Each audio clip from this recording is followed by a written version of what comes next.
familiar are with the sports? It's a key determinant. Are you an avid fan of sports, and that's why you want to get into it? It's, it's a passion of yours. It's a favorite thing for you to do. Is how you cope with life. Is your favorite sport such a passion that it consumes you? You think about it a lot. You can't put it down. Again, it's an assessment of your passion. If you played sports, are you embarking on this career because you cannot let it go?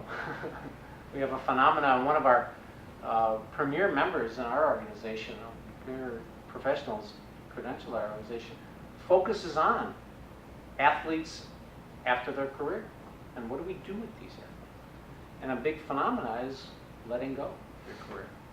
Are you approaching this because you can't let go?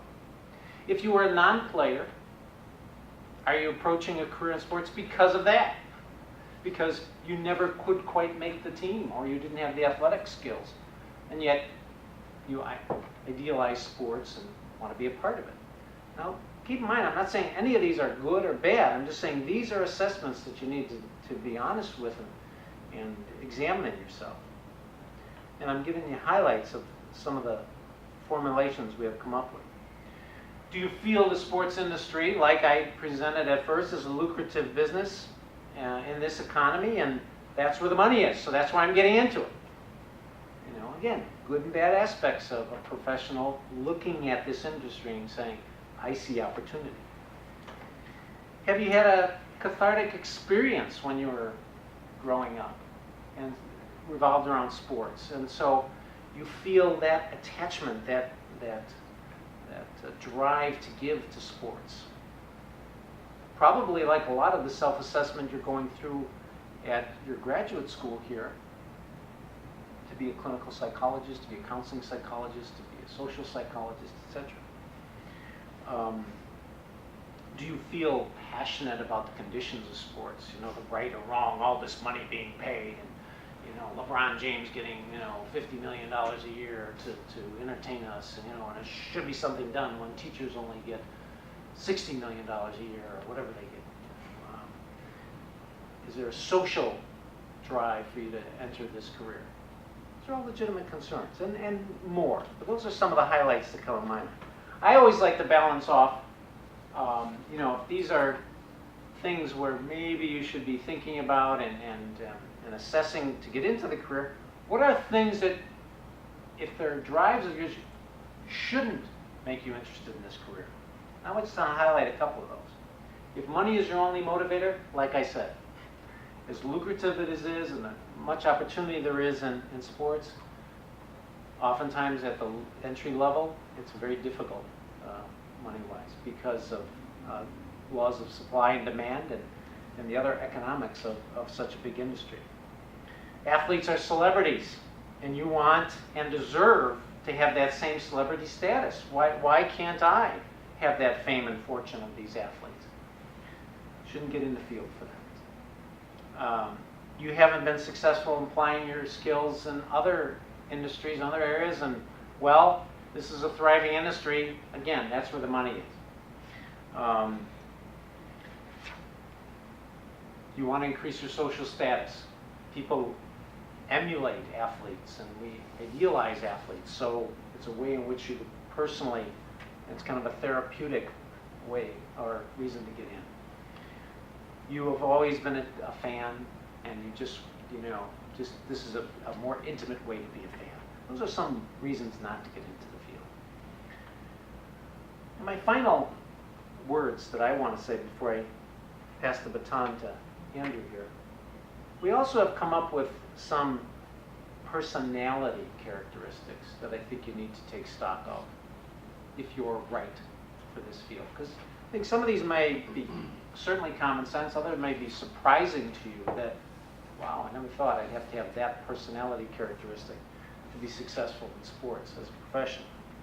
So again, some of these may be common sense, others might be kind of surprised. Obviously, maturity, leadership, objectivity, all those things that a psychologist need. Responsibility, of course. Self-motivation, excellent social skills, honesty, dedication, Patience, patience.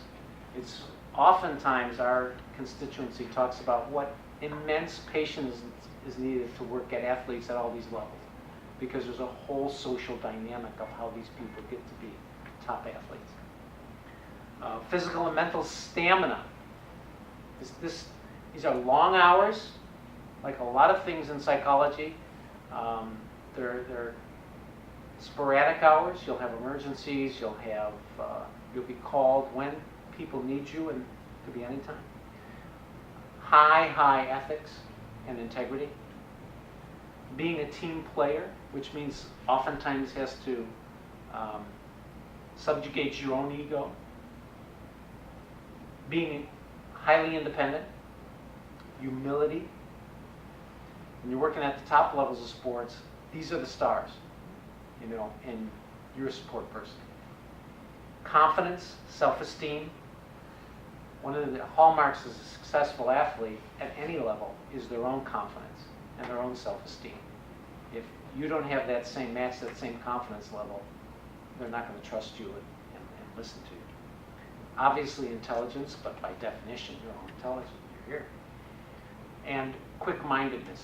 You've got to make decisions very, very quickly. Sports moves fast. And if you can't make a decision very, very quickly, then you don't have what it takes to be in sports.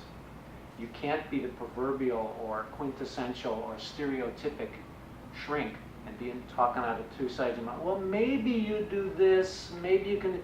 It's a decision-making position to be in as a professional who is involved in sports. You have to be definitive and say, this is what I think you need to do. So I'm, going to wrap up my section and hand it over to Andrew here in a second. But think about what it takes. And think about whether you have what it takes to be involved in sports. One of our primary messages today, as people involved in the sports industry, is don't come on board if you don't have these qualities, because you're not doing a service to yourself, you're not doing a service to the industry. So I'd like to introduce Andrew Tunis, who is our Director of Development at ISPA, and he's really going to focus on some of the nuts and bolts of building your career. And then again, think about your questions. That's what our passion is here today, to answer your questions, and we'll break it off into a nice hearty discussion after that. So, Andrew?